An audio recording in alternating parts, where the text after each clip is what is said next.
Hi welcome to our channel. నిన్న big boss final జరిగింది. అందరికి తెలిసిందే. పార్టిసిపేట్స్ మొత్తం 19 మంది. 19 మందిలో కిరణ్ రాథోడ్ అండ్ షకీలా నిన్న అటెండ్ కాలేదు. వాళ్ళ ఫ్యామిలీ నుంచి కూడా ఎవరు రాలేదు. ఎందుకు ఆ వెలితి కనిపించింది మనకు. బహుశా షకీలా గారంటే డేట్స్ ప్రాబ్లం ఉండొచ్చు, లేదా అవుట్డోర్ ఉండొచ్చు, ఆరోగ్య కారణాలు ఉండొచ్చు. కానీ కిరణ్ రాథోడ్కి జనరల్గా ఎలాంటి సమస్యలు ఉండవని అనుకుందాం.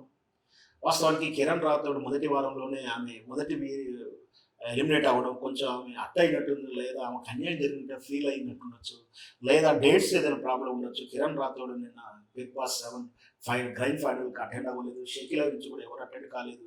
ఆ విషయాన్ని ఎందుకు అని ఇప్పుడు షకీలా అభిమానులు అండ్ కిరణ్ రాథోడ్ అభిమానులు చర్చిస్తున్నారు. ఏం జరిగింది, ఏం జరిగి ఉండవచ్చు. జనరల్గా అయితే బిగ్ బాస్ గ్రాండ్ ఫైనల్ రోజు అందరు పార్టిసిపెంట్స్ విత్ ఫ్యామిలీతో వచ్చి ఉంటారు. వాళ్ళకు కూడా ఇంటరాక్ట్ అవుతూ ప్రోగ్రామ్స్ ఉంటాయి. కానీ అక్కడ నేను స్టేజీ మీద షకీలా అమ్మ, పెద్దమ్మ, అమ్మ అమ్మ అంటూ అందరూ ఆప్యాయంగా పిలిచారు. వాస్తవానికి షకీలా గారంటే మనకు ఆమె సినిమా చూస్తే ఆమె మీద ఇంకొక ఒపీనియన్ ఉంటుంది. అయినా బిగ్ బాస్ ద్వారా ఆమె వ్యక్తిగత ఇంటర్వ్యూ ద్వారా ఆమె మీద మంచి ఒపీనియన్, మంచి కన్సర్న్ ఉంటుంది.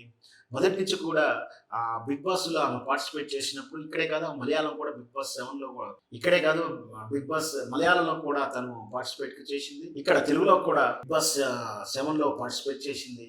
చాలా మొదటి నుంచి కూడా మొత్తం కూడా ఆ ఆటలు ఆడుతున్నప్పుడు కానీ, టాస్క్ల విషయంలో కానీ ఒక పెద్ద తరగా అమతరహా పాత్ర పోషిస్తూ అక్కడ ఉన్నటువంటి ఆ యూత్ ఆ వేసే వెర్రి వేషాలు వేయకుండా ఓపిక్గా, నిదానంగా, నెమ్మదిగా ఉంటూ అందరికీ ఒక గైడ్ లైన్ ఇస్తూ అమ్మాని గౌరవాన్ని కలిగించుకొని మంచి కన్సర్న్ ఉంది. బహుశా ఇంతవరకు పనిచేసి ఒక 4-5 వారాలు పనిచేసి ఆ తర్వాత ఆమెకు మెంటల్ ఎబిలిటీ టెస్ట్ టాస్క్ లేదా బ్రెయిన్తో ఆడాల్సిన గేమ్ రౌండ్ పెరిగింది.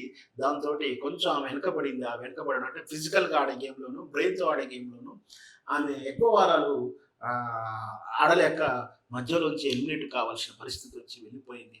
ఏదైనా సరే షకీలా గారు ఉన్న స్టేజ్ మీద లేకపోవడం, కిరణ్ రాథోడ్ కూడా కనిపించకపోవడం కొంచెం వెలితిగానే భావించాలి. వాళ్ళ వ్యక్తిగత కారణాల వల్ల రాకపోయిండొచ్చుకున్న ప్రేక్షకులు మాత్రం వాళ్ళు ఉంటే బాగుండేది, ఎందుకు లేరనేది మాత్రం ఎవరికి సమాధానం లేదు. బహుశా వాళ్ళ డేట్స్ ప్రాబ్లం ఉండొచ్చు, ఇతరత్ర ఏ కారణాలు ఉండకపోవచ్చు. లేదు అంటే వాళ్ళ కాంట్రాక్ట్ తర్వాత బిగ్ బాస్ కాంట్రాక్ట్లో చాలా కండిషన్స్ పెట్టింది. ఆ కండిషన్స్ ప్రకారం వాళ్ళు ఏదన్నా తప్పుగా వ్యవహరించి ఉంటేనో, తప్పుగా మాట్లాడి ఉంటేనో, లేదా ఏదన్నా కాంట్రాక్ట్ని అవాయిడ్ చేసి ఉంటే బహుశా వాళ్ళు కూడా కాంట్రాక్ట్ అవాయిడ్ అయినందుకు వీళ్ళు పిలవకపోవచ్చు, లేదా వాళ్ళు హానర్ చేయకపోయి ఉండొచ్చు, ఏదో జరిగి ఉండవచ్చు. మొత్తం మీద ఒక వారం 10 రోజుల్లో ఆ క్లారిటీ కూడా వస్తుందని ఆశిద్దాం.